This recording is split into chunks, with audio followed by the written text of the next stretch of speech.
warahmatullahi wabarakatuh. Perkenalkan, nama saya Nur Mustarsyada. Saya dari kelompok 4. Pada kesempatan kali ini, kelompok kami akan membahas asal-usul persebaran nenek moyang di negara Indonesia. Perkenalkan, nama saya Rasya Aditya dan sebelah saya. Dan saya Muhammad Zainal Arifin. Saya akan membacakan asal-usul dan penyebaran nenek moyang bangsa Indonesia. Yang A. Teori asal-usul nenek moyang bangsa Indonesia. Selain munculnya teori-teori yang lahir dari hasil penemuan fosil-fosil manusia purba yang telah ditemukan, berkembang pula teori-teori lainnya mengenai asal-usul dari nenek moyang bangsa Indonesia. Para ahlinya Brandes, von Heine-Gildren, William Smith, dan Haken. D.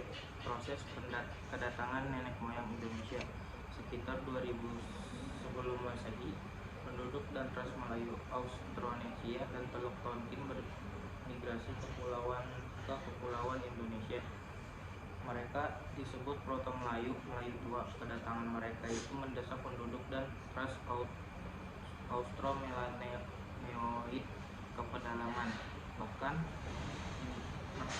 sampai Indonesia bagian timur.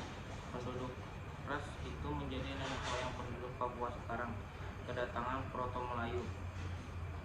A. Jalur pertama menyebar ke Sulawesi, Maluku, dan Papua. Masyarakat Proto-Melayu yang menempuh jalur ini membawa kebudayaan Neolitikum berupa kapak tonjong. B. Jalur kedua menyebar ke Sumatera, Kalimantan, Jawa, Bali, dan Nusa Tenggara. Masyarakat Proto-Melayu yang menempuh jalur ini membawa kebudayaan Neolitikum berupa helium persegi. Itulah sebabnya di bagian barat Indonesia banyak ditemukan artefak. Dilanjutkan oleh Zainal. Kedatangan Deutero-Melayu sekitar 500 sebelum Masehi, datang lagi gelombang migrasi penduduk dan ras Melayu Austronesia dan Teluk Tonkin ke kepulauan Indonesia. Mereka bisa disebut Deutero-Melayu atau Melayu Muda. Kedatangan mereka mendesak penduduk keturunan Proto-Melayu yang telah lebih dahulu menetap. Masyarakat Deutero-Melayu membawa kebudayaan perunggu yang dikenal dengan sebutan kebudayaan Dongson. Dononson adalah tempat di Teluk Tonkin, tempat asal kebudayaan perunggu di Asia Tenggara. Artefak perunggu yang ditemukan di Indonesia serupa dengan artefak perunggu dan Dongoson. Bangsa Indonesia termasuk ras Mongoloid. Bangsa Indonesia termasuk ras Mongoloid, terutama Malayan Mongoloid. Ras Mongoloid mempunyai 3 subras, yaitu Asiatik Mongoloid, Cina, Jepang, Korea. Malayan Mongoloid, Melayu. American Mongoloid, suku Indian. Bangsa Proto-Melayu adalah rumpun bangsa Austronesia, datang kali pertama di Indonesia sekitar 2000 tahun sebelum Masehi. Kedatangan bangsa Austronesia dari daratan Yunani menuju Indonesia menempuh 2 jalur berikut. 1. Jalur utara dan timur melalui Teluk Tonkin menuju Taiwan atau Formosa, Filipina, Sulawesi, dan Maluku dengan membawa kebudayaan kapak lonjong. Persebaran periode Proto-Melayu ini membawa kebudayaan Batu Baru atau Neolitikum.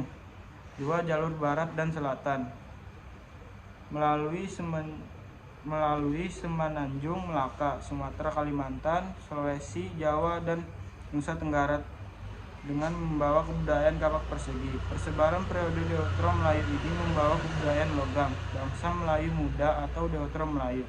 Penyebaran manusia purba di Indonesia tidak berlangsung dalam satu tahap. Berdasarkan bukti sejarah yang ditemukan, kedatangan manusia purba di Indonesia berlangsung 3 tahap, yaitu zaman Mesolitikum, zaman Neolitikum sebelum 200 sebelum Masehi, zaman Perundagian. Ya, jadi saya Nur Mustarsyada dan teman saya Salsa Akhlia. Kami di sini akan melanjutkan presentasi dari teman kami sebelumnya. Yang seperti sudah kita ketahui, Kedatangan manusia purba di Indonesia berlangsung secara 3 tahap, yaitu zaman Mesolitikum, Neolitikum 200 sebelum Masehi, dan zaman Purundagian. Yang pertama kita akan membahas zaman Mesolitikum. Terjadi gelombang masuk manusia purba Melanozoik dan daerah Teluk Tonkin, Vietnam melalui jalur Filipina, Malaysia, dan Indonesia. Sisa keturunan bangsa Melanozoik yang masih ditemukan antara lain orang Sakai di Siak, orang Aeta di Filipina, orang Semang di Malaysia, dan orang Papua Melanozoik di Indonesia. Lalu yang kedua ada zaman Neolitikum. Terjadi perpindahan manusia purba dari rumpun bangsa Melayu tua, Proto-Melayu, dari daerah Yunan, Cina melalui jalur Semenanjung Malaya, Indonesia, Filipina, dan Formosa. Kebudayaan Neolitikum, khususnya kebudayaan kapak persegi dan kapak lonjong. Lalu yang ketiga ada zaman Purundagian. Pada zaman Purundagian terjadi perpindahan manusia purba dari rumpun bangsa Melayu muda, Deutero-Melayu, dari daerah Teluk Tonkin, Vietnam ke daerah-daerah di sebelah selatan Vietnam termasuk Indonesia. Lalu kemudian kita akan membahas nenek moyang di Indonesia, persebaran nenek moyang di bangsa Indonesia. Nenek moyang bangsa Indonesia bukanlah manusia-manusia jenis Meganthropus paleojavanicus, Pithecanthropus erectus, Homo soloensis. Walaupun terdapat di Indonesia, manusia-manusia jenis itu sudah punah. Untuk mengetahui asal nenek moyang bangsa Indonesia, kita dapat menggunakan 2 cara, yaitu persebaran rumput bahasa dan persebaran kebudayaan bercocok tanam. Secara rumpun bahasa Melayu Austronesia, rumpun bahasa ini meliputi wilayah yang luas, dari Madagaskar di Afrika sampai ke Melanesia dan Polinesia di Samudra Pasifik, lalu dan Taiwan sampai ke Indonesia. Penggunaan bahasa Melayu Austronesia di wilayah yang luas itu erat kaitannya dengan persebaran penduduk yang menggunakan bahasa tersebut. Lalu secara masyarakat tari di Yunani, peralihan dan kebudayaan berburu dan mengumpulkan makanan pada kebudayaan bercocok tanam merupakan perubahan amat besar. Perubahan itu tidak mungkin dilakukan oleh penduduk asli Indonesia yang sudah terbiasa dengan kehidupan berburu dan mengumpulkan makanan. Para pakar sejarah menyimpulkan bahwa kebudayaan bercocok tanam diperkenalkan oleh masyarakat pendatang. Mereka ini sudah terbiasa dengan bercocok tanam dan beternak di tempat asalnya. Kebiasaan itu mereka terapkan di tempat baru di Indonesia. Pendatang inilah yang menjadi nenek moyang bangsa Indonesia. Ya, selanjutnya presentasi kami akan dilanjutkan oleh Jahin.